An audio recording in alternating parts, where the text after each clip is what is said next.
What's going on, YouTube? Today we are talking episode 3 of Daredevil Born Again. All of the spoilers, all of the things we love about Matt Murdock and Kingpin happening right now. If you haven't seen this episode, stop right now. This is going to be spoiler filled. Like the video, save it for later. Go watch the episode, come back, and join us for the chat. While you're down there liking that video, make sure you hit the subscribe button, hit the bell for every other episode that I drop as this season continues. And until then, you know where to find me. Daredevil. Man. So, episode 3, there's 9 episodes, right? So now we are officially 1/3 of the way through the show. Okay?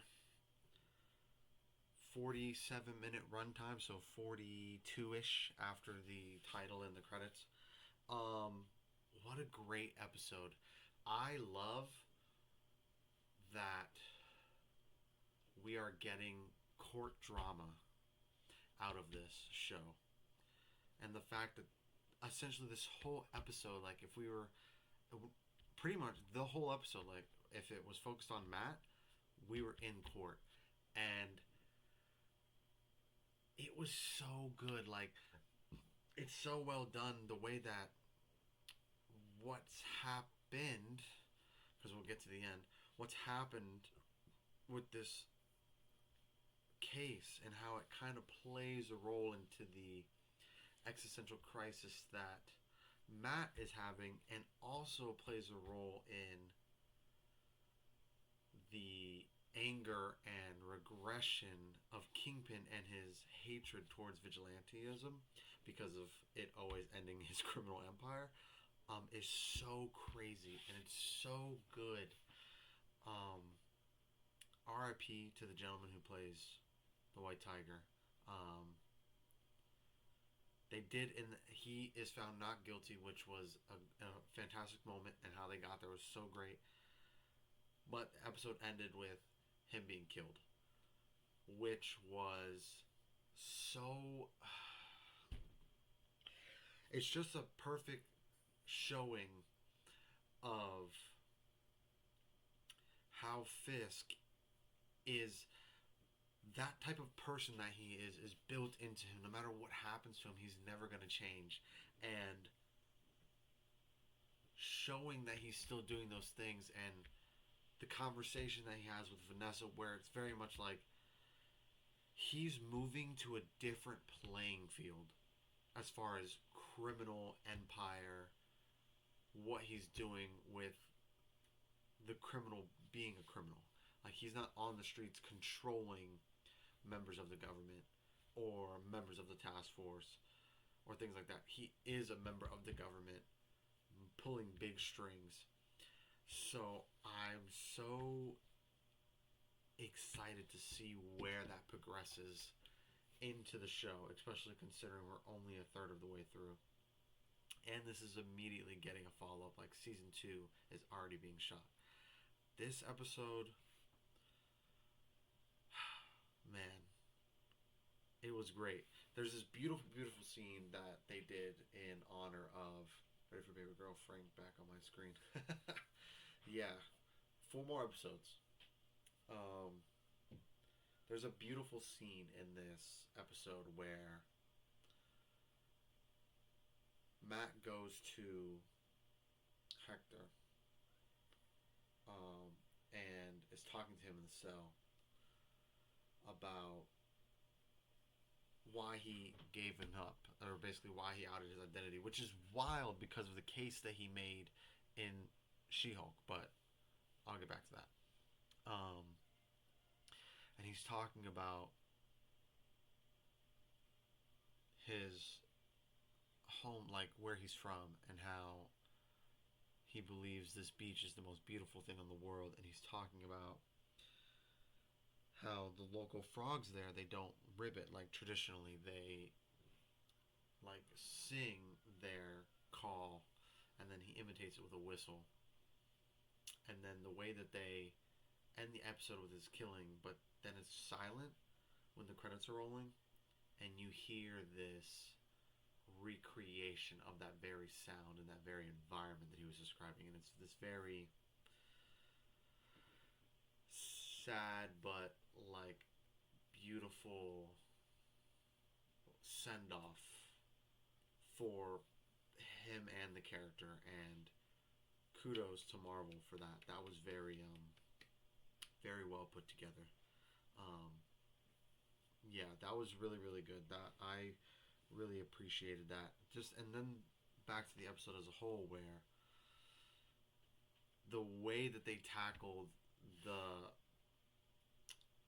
vigilantes getting away in the court of public opinion, and kind of how that shifts with the officers and how they're falsely representing the Punisher, and how it feels like, here's my thing, it feels like Wilson is going to try to frame Frank for the killings, right?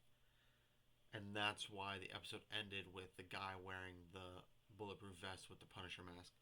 Or the officers, they believe that that's what Frank would do because vigilantes break the law. Because they don't understand the fucking Punisher, which really comes as no surprise.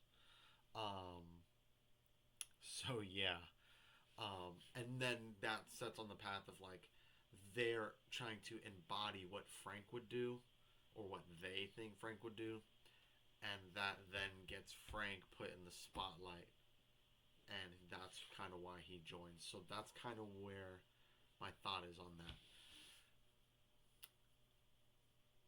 As far as Matt, though, knowing how hard he fought to win this case for Hector, for him to then immediately get murdered, Matt is going to be pissed. Now, as of right now, we have seen pretty much everything that happens in the trailer that we got, except for one scene, the bank robbery scene. I am like 100% sure that's going to be next episode, because it seems like Hector dying is the straw that broke the camel's back. That's going to be it. He is going to start really, because he's definitely going to see the deeper motive in this, because he knows Fisk, and if he doesn't connect it to Fisk, he's going to connect it to somebody. I think they're using it on their own, but I don't doubt Fisk would use that to his advantage.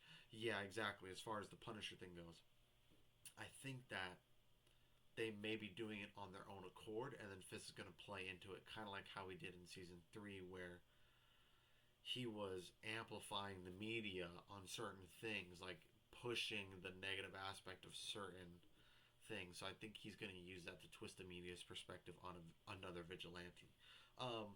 Which Frank, to be fair, leans more into the morally gray area with actually murdering people. You know, that comes on your stance of heroes and vigilantism, and kind of where you should draw the line based on that kind of stuff. But still, so he's going to probably use it as a smear campaign. Um, yeah, it. I can't wait to see where it goes from here, because I'm after episode 1, I was glad that Kingpin didn't take all season to become mayor, but then that made me go, okay, now I don't know where they're going with it. What are they going to do next? Now, I didn't think the trial would be over in just one episode. I thought this was going to be a much longer thing that happened throughout this course of the show. So now I'm even more curious as to where it's going. So is this kind of where the shift's going to come next episode, where we're going to start focusing on that being the straw that broke the camel's back for Matt, and then Muse starting to really do his thing? Are we going to get introduced to that? I kind of think this is where this is headed. Like, the Hector dying is really going to be Matt's right there, and then the Muse stuff is going to start happening. He's just going to go full fall into it. So I am stoked. I'm so glad the Daredevil is back. It's just so good. I will say the one thing that does feel a little clunky,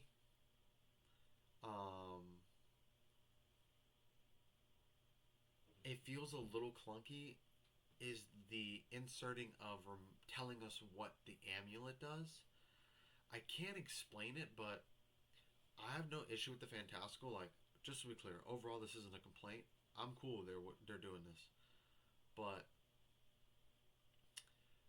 it feels weird. Like I'm still getting used to it because Daredevil and the traditional shows surrounding it, they even though like stuff like the Danny Rand stuff with the Chi and the Iron Fist and Luke Cage being bulletproof, they never really approached it in a clear like I don't know, it's hard to explain where it's like it feels more fantastical than they've ever really brought into their world.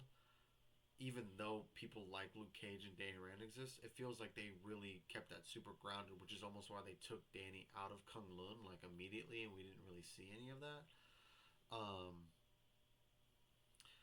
So it feels a little clunky when it's brought into the dialogue, but I understand it. So I'm not mad that it's in the story. Like I understand it's why it's there and all that. It just I'm still getting used to that happening. So because even after when the first season started, and it was post the Avengers, they always called it the incident. You know what I mean? Like they didn't say the attack on New York. They just called it the incident. So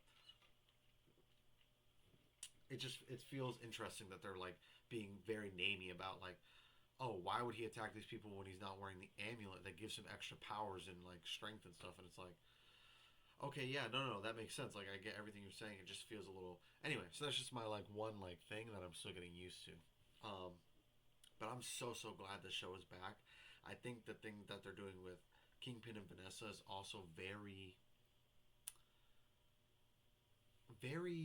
what's the word? I like the complexity of it all and the way that they're still finding new angles to play their relationship from because it felt like the yearning in season 1, then we got the trying to get back to each other in season 2, then we got they're back to each other but she feels not wholly connected to him because he's not letting her be a part of the business. He's just catching her up. You know what I mean? But now it's like he let her in, and now it feels like she really enjoys it. But now he's trying to take it away because he's trying to move on to a bigger scale, and that could be, counterproductive to that. So I'm interested. And the most interesting thing about all that weaving there is that Matt's new girl is their therapist, which is like, I'm so curious how that's going to play out, or if it's even going to play out at all. Like, I feel like it would. It's one of those things where it's like, you know, he's gonna find out, and he's gonna try to get her to tell things, and she's gonna be like, no, that's client privilege, blah blah blah. And he's gonna be like, you don't understand.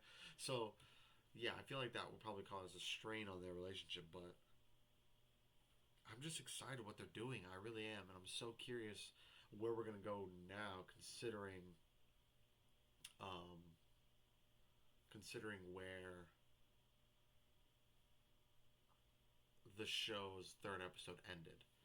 Girl was ordering hits on an FBI agent literally the second he let her in the business. She loves that shit. Yeah, exactly. Like she was like, I'm ready to commit crime. Like I'm in there like swimwear. In there like swimwear. So yeah.